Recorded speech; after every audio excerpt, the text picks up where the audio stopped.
Hello and welcome to the Genuine Learning Blog. My name is Melissa Galasso and I'm excited to be here today to talk about a very recent, as in this morning, proposal from the FASB regarding profit interest.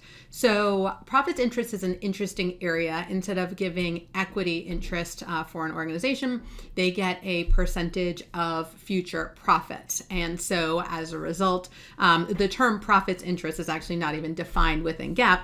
And so as a result, there have been questions historically about what is the appropriate treatment. Is it 718, like stock share-based compensation, or is it more under 710, other types of compensation like a cash bonus? And as a result, this diversity in practice has been, something that they've been focused on. In fact, this actually started with the Private Company Council. The PCC identified this as an area. However, after a little bit of research, they found out it wasn't just private companies who struggled with this. In fact, public companies also struggled with this. And so the FASB decided to move this to its full agenda back at the end of last year. And so a little bit about this, this was issued again May 11th. Comments are due July 10th. And there was just confusion over what was the appropriate topic. 718 for share-based payment, 710 more like any other traditional compensation.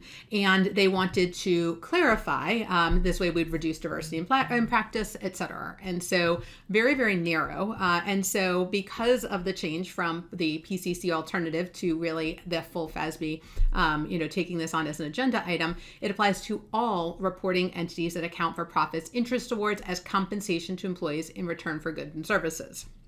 Now, what I think is really interesting about this standard or this proposal in particular is instead of actually modifying 718 or instead of modifying 710 or providing specific guidance, what they did was they added an illustrative example that includes 4 different fact patterns. And each of those fact patterns helps them understand whether they should apply 718 or whether they should apply 710. And so it helps to, 1, reduce diversity in practice, and 2, helps with the complexity because they're walking you through the thought process as they go through it. So this is not making material changes to the actual standards. What they're doing is providing an illustrative example. And people like illustrative examples because then they can kind of think about it and replicate it in their own thought process. So this is a different way of handling, a change as we go through this. Now, they haven't set an effective date based on the standard.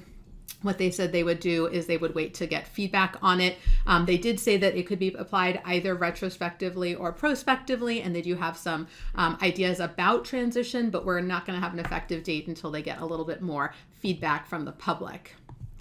So again, a super niche area, but something that we have been monitoring since it was really part of the PCC discussion for a long time before it moved to the active agenda of the full FASB board. So kind of an interesting transition as we go through it.